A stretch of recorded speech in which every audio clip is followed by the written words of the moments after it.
the flexibility of seeing classes at their own time. But welcome everybody who's in the Zoom room with us today. We have a very special guest. Many of you know her because she has splashed in fame all over the newspapers recently. She was in the high profile section, much to her chagrin, I'm sure, in the Arkansas Women's Hall of Fame. This is Dr. Joanna Seibert, and I'm not even going to try to give you a long introduction, but author, physician, specifically radiologist, very much a founding important person for Arkansas Children's Hospital, and she may tell you a little bit about that, but also a musician and a deacon with the Episcopal Church. And I'm just thrilled and there's more, a grandmother, wife, mother, daughter, many things to many people, but very important to us. And we're very happy to have you with us today to talk about the spirituality of aging. Thank you for being with us. Thank you. Thank you so much, Leah.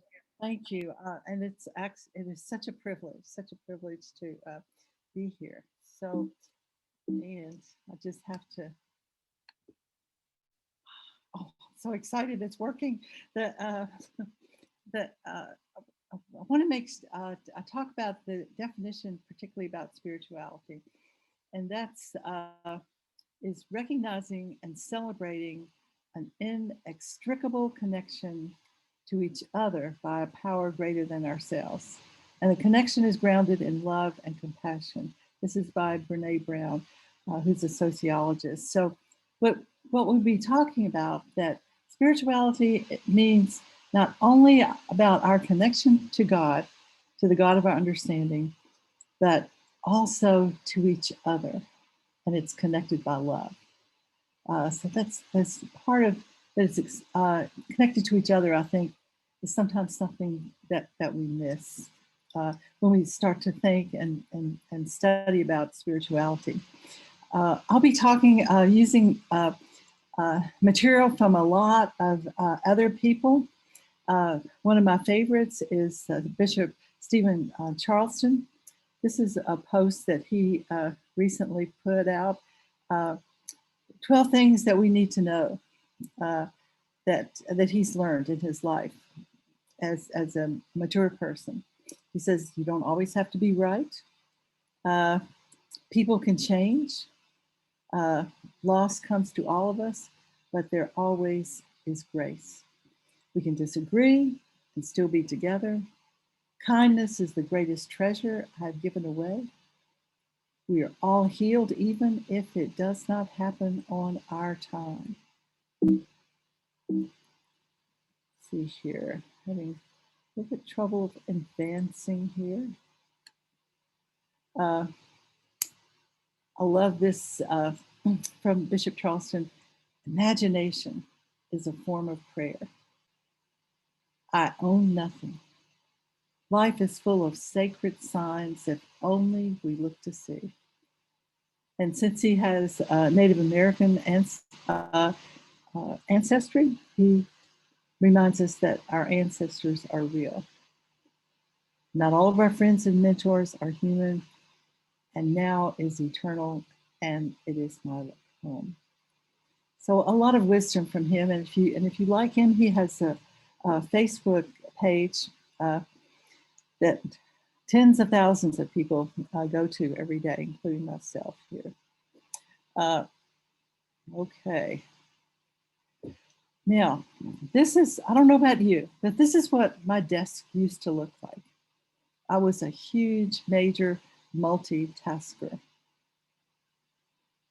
But as I've gotten older, I have lost the capacity to multitask. But I've discovered the joy of just doing one thing at a time. And this is something that Parker Palmer, a Quaker writer, talks about a lot. And this is one of his books about aging, On the Brink of Everything. That we now have the ability to just concentrate on one thing at a time. And what that does, when we're just thinking about one thing, trying to do one thing, we start to live in the present moment, the precious present. And this is where God meets us. This is a premise of C.S. Lewis. God meets us in the present moment. And also, here's another writer who talks a lot about living in the present moment. He calls it the precious present. This is Spencer Johnson. And he's the one who also wrote the cheese, Who's Moved the Cheese type series. So the present is where we meet God, and we can do that, especially when we're just concentrating on one thing. What are other ways that where we can live in the present moment?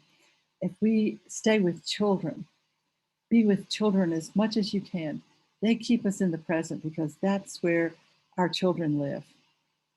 Also, going outside keeps us in the present moment. This is again by Parker Palmer.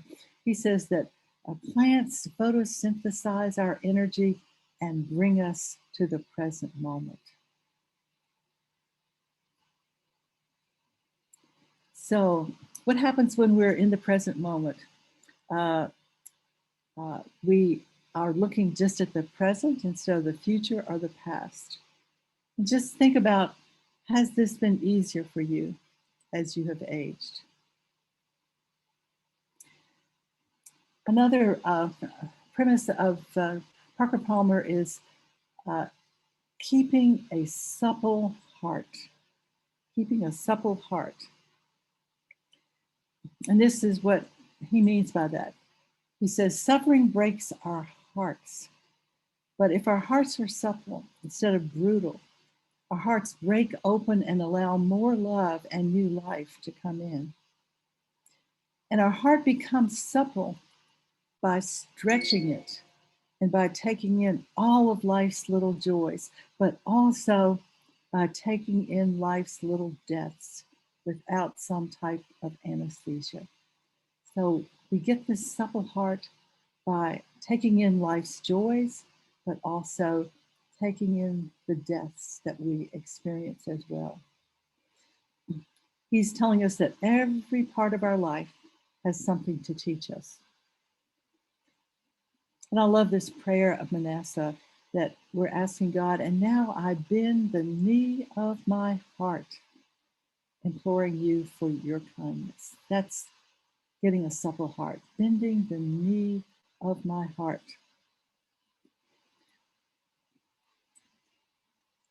Along these lines about getting a supple heart, Brene Brown tells us that it's counterintuitive, but our belief in an inextricable, unbreakable human connection is one of our most renewable sources of courage in the wilderness.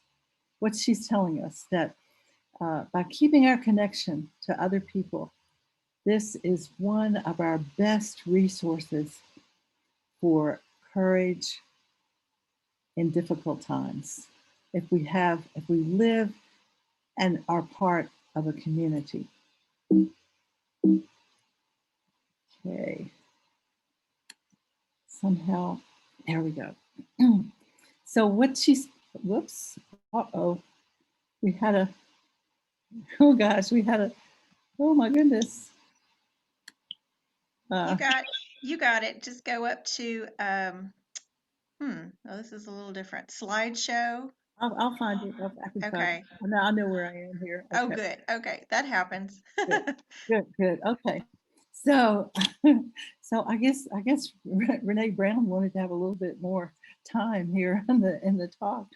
What she's talking about is keeping our sacred connection to each other, experiencing the sacredness of collective joy and pain. I hope I'm making some sense. If we can learn to experience the joy of collective joy and pain with our group of people, that we can also use that experience to work through the joy and pain that we will have as individuals. So staying in our community and getting that connection is kind of our training ground for learning how to experience the joy and pain of our life individually. And we have a huge learning lab in our communities of how to do that. How do we stay connected to each other? We have feast days, funerals, weddings, all kinds of religious services, concerts, pilgrimage, protest, and even sporting events. This was something I needed to, sporting events. Okay. All of those are ways to experience joy and pain in a group and then bringing that to ourselves individually. So here was Easter at St. Mark's 2019. Do you think it'll ever be like that again? I don't know. That was a tremendous, joyful time. Uh, Arkansas, when Arkansas went to the Sweet 16, that was a huge collective joy that we should experience that together, experience that joy. Uh, and certainly there are a large, I think I see gains as people experiencing collective joy and unfortunately sometimes pain. And then here's our baseball team that lost the national championship. And, you know, here we should experience that pain with them. Okay.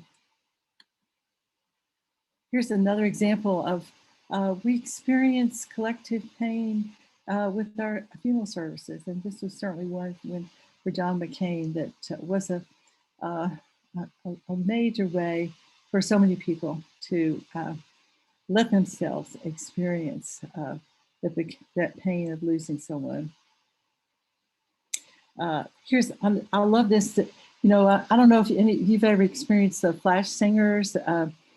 This is in here somebody on a bus who's starting a flash singing, and notice that some people are looking and some people are just not looking, and so and the the singer is saying, "I invite you to sing along," and that's again experiencing collective joy with other people instead of saying, "Oh, this is a little different. I don't know if I'm gonna do that."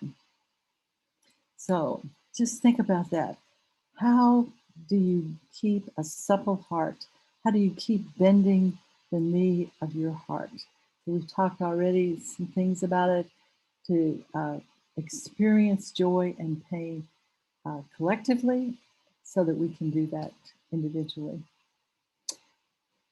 I know many of you may have seen a river runs through it, and this is one of my favorite quotes from that. Uh, and so it is those we love, we live with, and should know who elude us, but we can still love them.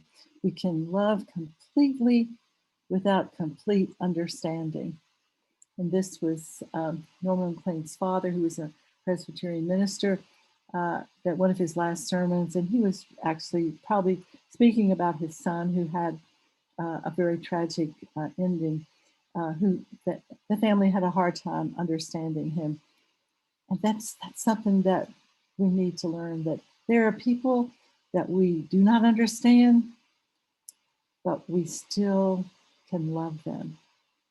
That just because we don't understand somebody doesn't mean we can't love them. That's a huge thing to take together. So again, Parker Palmer is a big person to talk about community, and again, that's where we learn so much about ourselves and care for each other. And this is one of my favorite things when he says, "Okay, so we're working in community, but I'm going to tell you a few things you need to remember." And that community is living with the least likely person you would like to live with, the least likely person. And a corollary that goes along with that is that when that person moves away, another difficult person immediately takes his or her place in your community. So just just learn. You're going to have to learn how to work with that person. That's part of living in community. Kubler-Ross tells us that we're like stained glass windows, and we sparkle and shine when the sun is out, but when the darkness sets in, our true beauty is revealed only if there is a light within us, a light within us, and that light within us is the supple heart. It's the supple heart. It's the Christ within us. William James and that tells us another way to keep a supple heart, and that's to have a sense of humor. And he makes it even more interesting by saying that common sense and a sense of humor are the same thing, moving at different speeds. Common sense and a sense of humor are the same thing, moving at different speeds. I think a lot of people, as they get older, start to have doubts about their faith, and they think, well, "Gosh, I don't think I believe this that I learned as a child or a teenager." And then they say, "Oh, I think I'm losing my faith." But uh, Paul Tillich tells us that the opposite of faith is not doubt, but certainty. Uh, Anne Lamott has kind of picked up on that as well. But if you look, uh, Paul Tillich, and probably people before Paul Tillich also said that. So doubts are an important part of our faith. They help us to grow in our faith.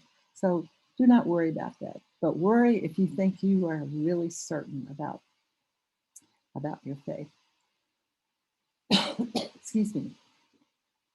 So just you to think about, have you experienced doubt as losing your faith as you have aged?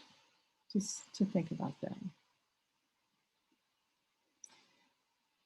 Another part, big part of our of staying spiritual as we age, staying connected to God and to each other, is forgiveness. And Human Allen says that's the greatest human act, forgiveness. A great book about forgiveness that probably most of you've read by Desmond Tutu and his daughter. I just love looking at him. I can't, so I'll have to put him in here. So if we can learn how to forgive, if we don't learn how to forgive, that person is still harming us because that person becomes our God, our higher power, because we think about them all the time and what we're going to do to them.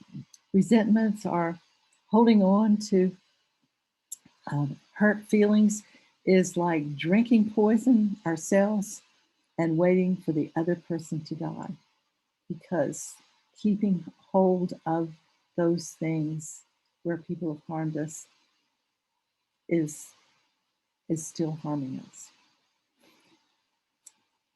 This is something I tried to do, but I don't always do it. But this is what I hold up, and that I live in a boat called surrender. I live in a boat called surrender, and my two oars are forgiveness and gratitude. I get mad, I get upset, I get angry, and then I pull up my two oars of forgiveness and gratitude, and I'm able to go on. These are just some ideas of a true apology or asking for forgiveness. Never include but. Focus on your actions, not the other person's. Include some offer of reparation if you can, and do not focus on blame. And you don't ask that person to forgive you. That's up to them. And it should not be offered to harm that person. So if you are unable to forgive someone, this is what life is like. It's like carrying this heavy burden. And the more people you can't forgive, the heavier that burden gets.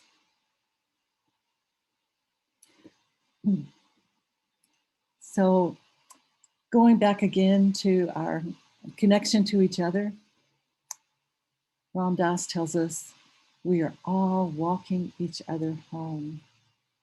I think that's a major, I love that image. We're walking each other home.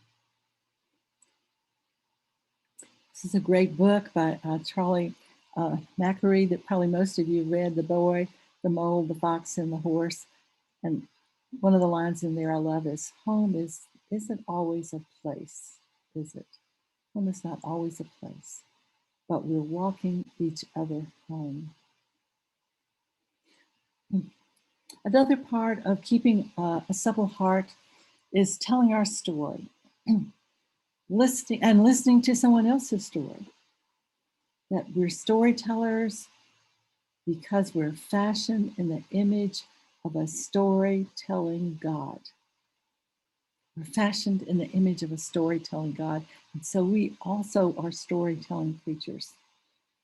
And may we never neglect that gift that God gave us. So we tell stories with each other, with our peers. And very importantly, we tell stories with our daughters and our sons and our grandchildren and any great grandchildren. So we should share our stories intergenerational, and we also should listen to their story. So think about how you can tell your story. And if you need, why do you need to tell your story?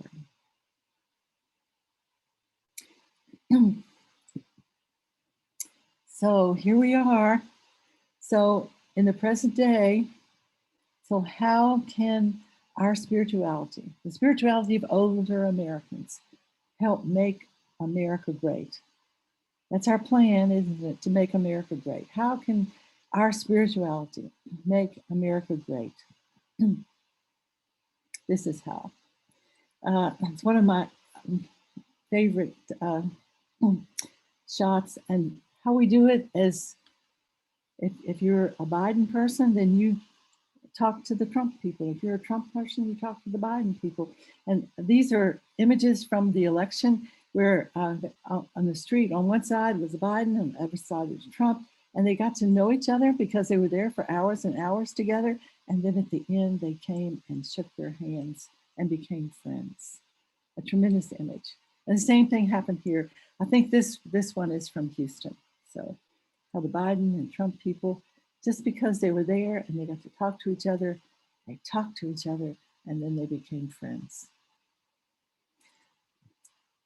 Another important part of keeping a supple heart is for us as older people to become the least anxious presence in any situation. And if you can just be the least anxious present, it doesn't mean that you can be non-anxious, but just a little step below the anxiety of everybody else. If you can be the least one, you can make a huge difference in any situation, because your inner and outer presence will keep that situation calmer, and we become a vessel for a loving spirit to enter into that situation. The least anxious present. So how do you do that? How do you become the person who's the least anxious? I know you've heard this. A man gets off that plane, and he comes to a taxi, and he says, "How do you get to Carnegie Hall?" And you know the answer. The answer is practice, practice, practice.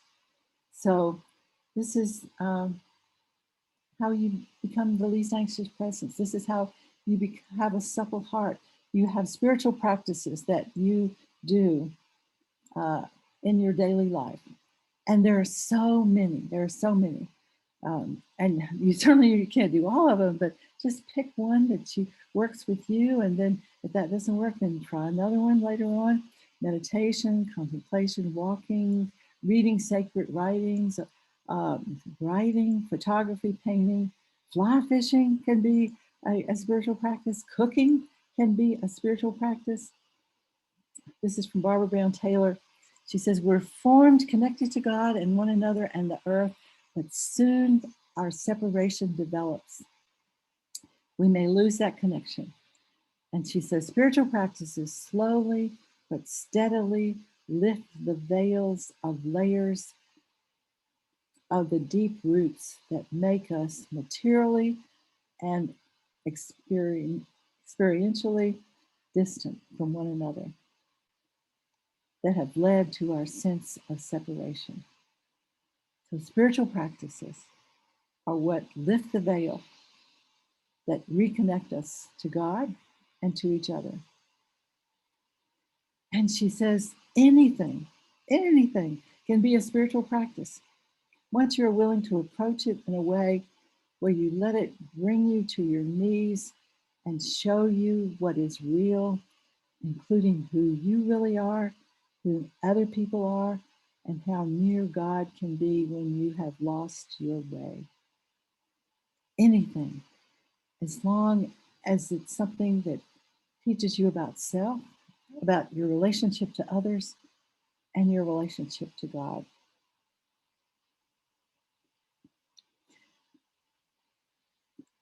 It's not a mystical experience that we're after, but a radical interior transformation so that others may experience Christ more fully in ourselves, or the God of your understanding.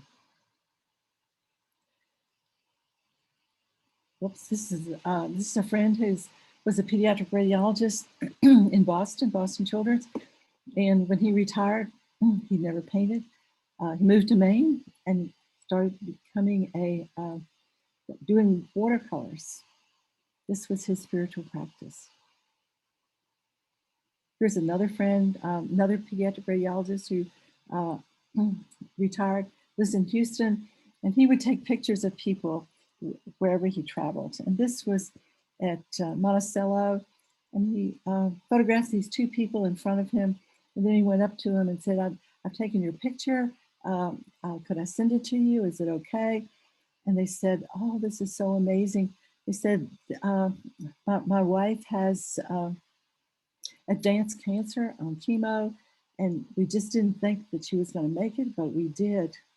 And so here we are. And so he sent them the photograph and got a response back from the gentleman. And he said, my wife died, and this is be one of the last photographs of our experience together. So again, what an amazing spiritual practice just doing photography could do. And this is another friend in North Carolina that is a photographer, and I think you can see, and she calls it the turtle on on a lake, and I can't remember the name of it, but it's a beautiful scene. But if you focus, you can see there's a little turtle there on that wood in the middle. And here, this is the same photographer that with last Easter, when she couldn't go to church, she went out to the ocean, and you could see that the ocean was making a labyrinth.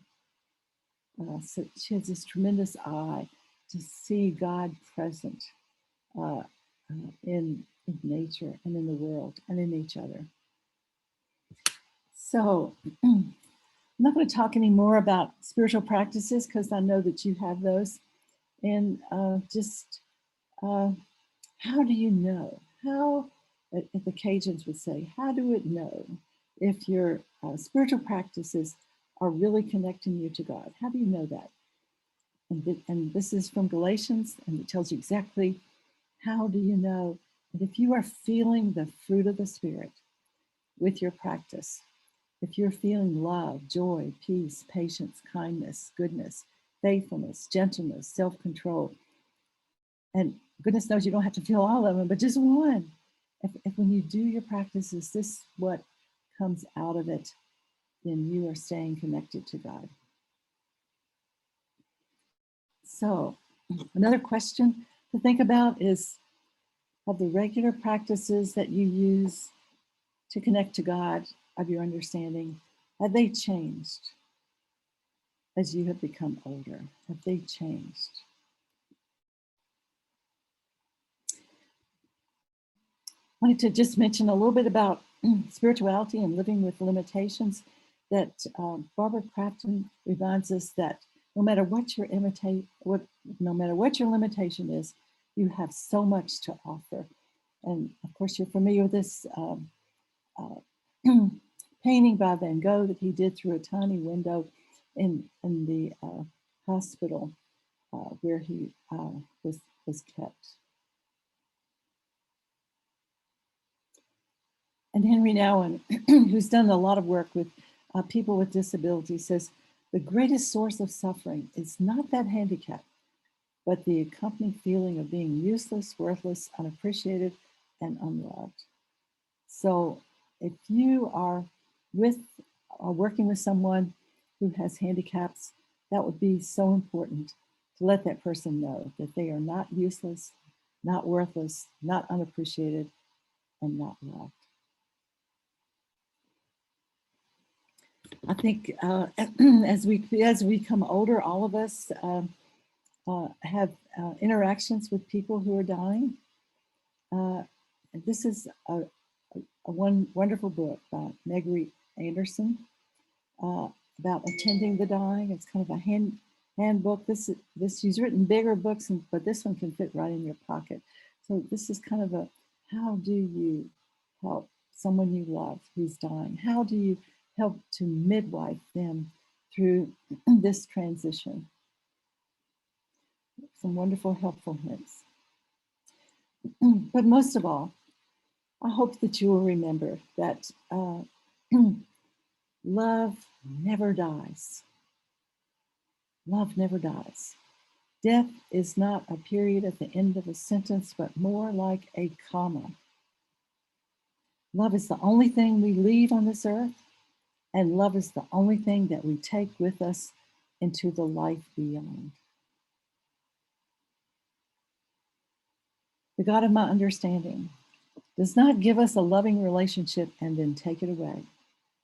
The relationship is still there, but in some different form that we may not ever understand.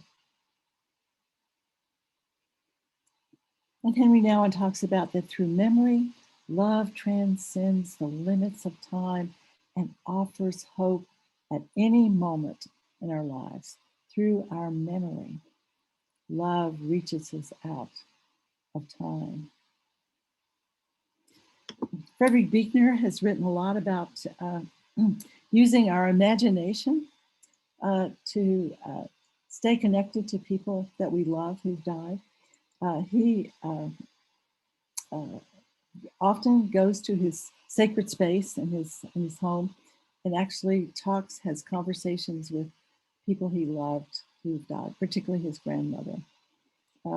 And he's just telling us that that's okay. And Buechner says, they will always be in our hearts and mind, and in the silence, we will always be able to speak to them, and they will always be able to speak to us.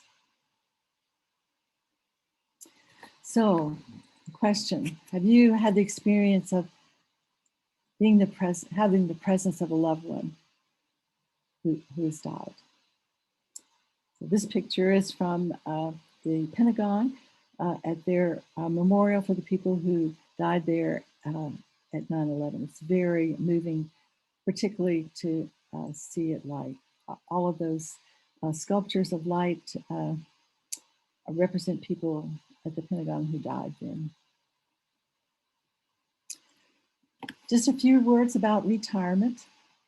That we all know that the place God calls us to is the place where our deep gladness and the world's deep hunger meet. And many people think that, well, if I retired, that doesn't that doesn't go for me. But if you're retired and you keep your eyes open, the chances are you will find yourself more involved, fulfilled, challenged, and nourished than all the years that you spent with your nose to the grindstone. And you will enjoy it a whole lot more. So just a question, do you agree with Buechner about that?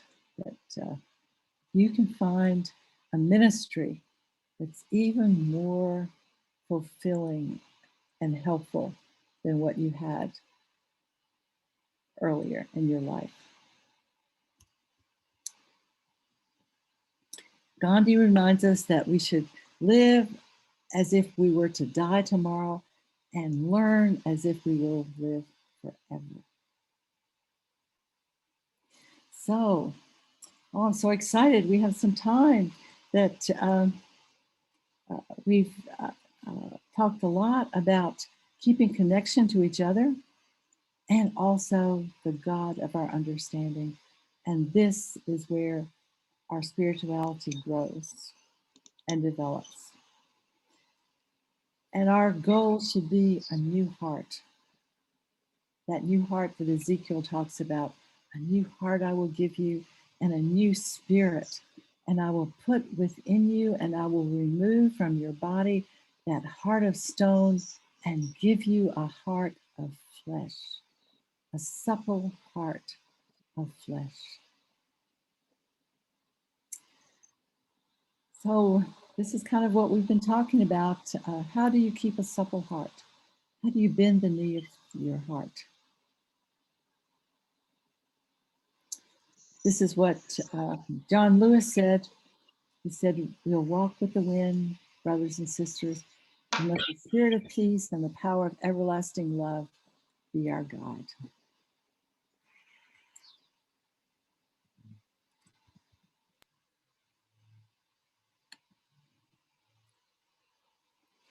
So here we are. So it looks like we have some questions. Time for any questions? Or We do have time for questions, and I am scanning the group, but I do encourage you to unmute yourself and well, we've got her for a few more minutes. Ask her about an author, something you've read that's inspired you, a situation you've been through, or an answer to one of the questions that Dr. Seibert posed in her presentation. I know we have, I don't know if Lynn is still here. Lynn Sin is a facilitator of one of our classes, and she is actually facilitating a group that is reading Parker Palmer. What's the name of that, Lynn? Oh, me. Gravity, something about gravity. The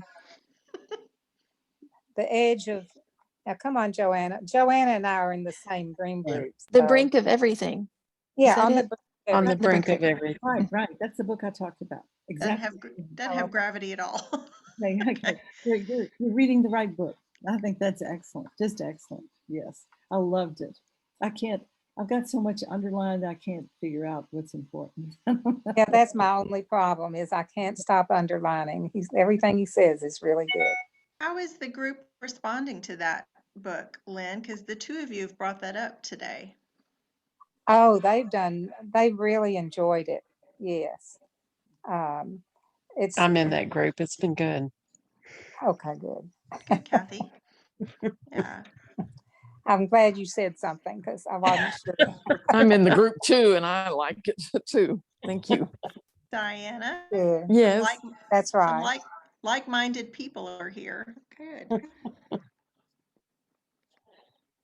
And do y'all discuss some of the other spiritual guides that Dr. Seibert talked about as well, or? I've read some of most everybody she mentioned.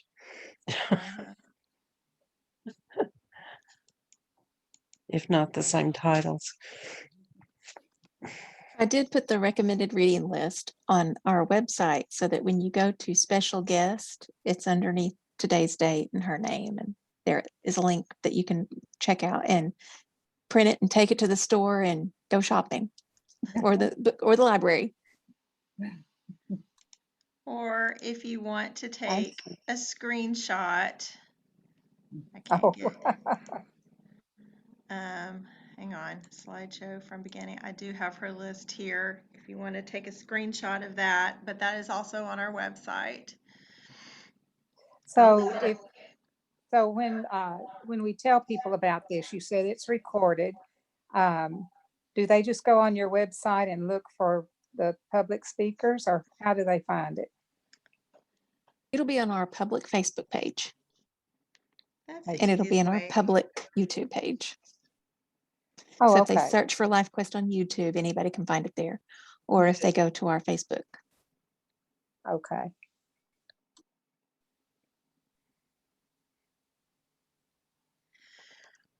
I want to ask a question about your books and what you are currently really excited about, either in the works or just finished. Do you mind telling us a little bit about that? Oh gosh, that's what a nice thing to ask. You know, that's what every author would like. Somebody asking about your book. It's like asking me about your grandchildren. You know, uh, the most recent books have been about a spiritual uh, a spiritual the readings for each of the seasons of the year. The last one was Pentecost, and then I've done Easter and Lent and Easter, and then I've done Advent and Christmas and Epiphany. So there are three in the series, and uh, they.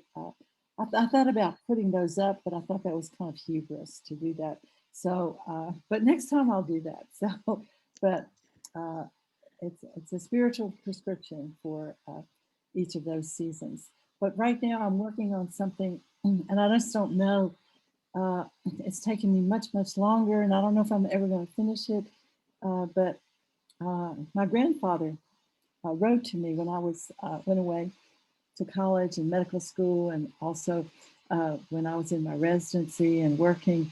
He wrote to me almost every week, and I've saved all those letters, and so uh, I'm writing, and I'm trying to kind of transcribe them and about letters from my grandfather and what he was trying to teach me uh, in his letters. But also, he was the person who showed me the greatest unconditional love. And so, uh, for people to see what unconditional love looks like, and also advice and just humorous things. So, but that's what I'm working on now. So, That's wonderful. I do remember reading that in the article in high profile, and I'd forgotten that. I'm glad you mentioned that again. We look forward to that. oh, well, I do too. I do too. Look forward to seeing how it comes out. I know it. I know it. I know it. I just I get stalled in it, but also it's so exciting to see your life through the eyes of someone else, uh, and also to see other people that maybe you had difficulty with through the eyes of someone else. And I've really, it's been really helpful for me to forgive a lot of people in my past because I see them in different light. So, uh, so that's more than you want to know. When you talk to people, are there issues that seem to be more common than others that people as they age stumble over? Regret, grief, oh, I sense of think, purpose, you know. right. I do a fair amount of work with people who are grieving, and you know, just I don't try to tell them what to do. I'm just there. I'm just a presence, and I think that's the greatest gift we can have because there are not words to express uh, the depth of how difficult it is when with the death of someone you love. So you just be there, uh, and then afterwards we have a grieving group that uh, but it doesn't start till maybe 6 months or so after the death of someone. But I also have found that people who are have the most difficulty with the death of someone often are the ones who were not in a good relationship with them, and so they have all these regrets about Yeah. uh, what they didn't do, and I think that so I encourage people, you know, if you're not in relationship with some people,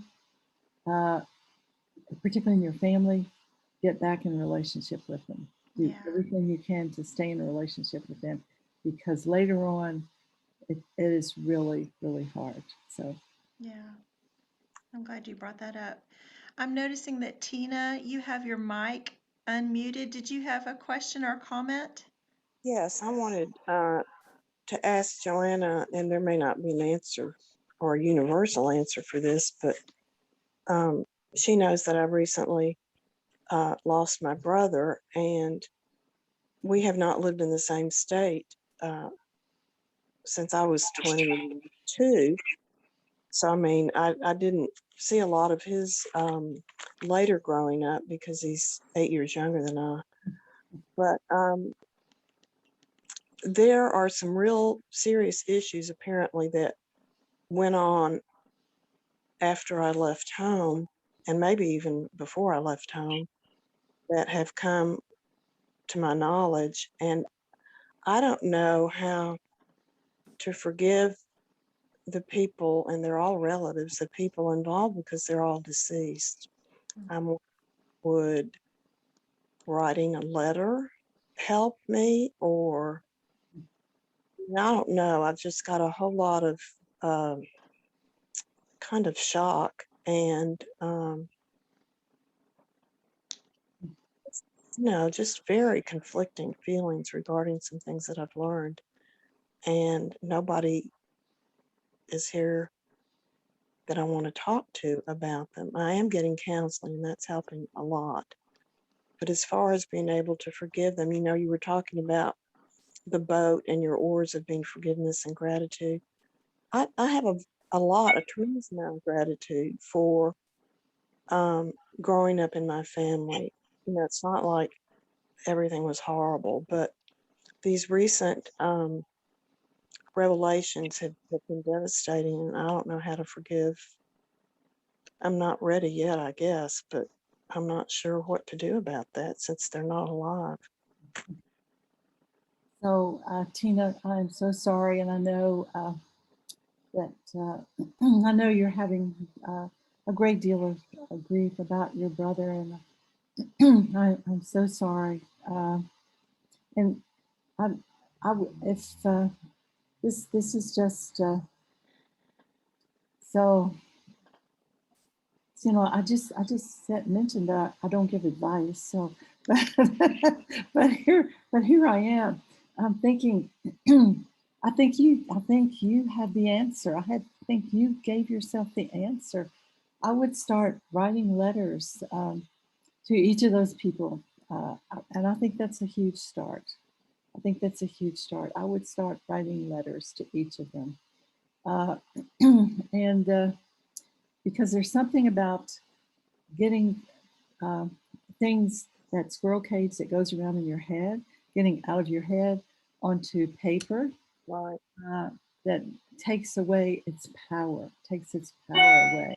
So, I would do that, and then share that with your therapist, because then that's another level of letting someone else know, getting it out of your head. So that's just, well, that's my advice that I wasn't going to give. So, Well, we Well, appreciate it. And thank you. we did not plan long enough with Joanna today. She has a meeting and we have a class at 1, so we are going to have to let her go. May we invite you back? oh, yes. Thank And you. hopefully when we're safely back in person, we can see you in person. We would love to have you at LifeQuest. It'd be a Oh, tremendous gift. oh, thank you. Well, I really looked at it on Zoom. So, Well, we'll take you anywhere we can get you. We so appreciate you being with us today in thank the you. message, and will enjoy sharing this recording with friends and family. Thank you. Thank you. Thank you, Joanna. Thank you. Thank you. Thank you.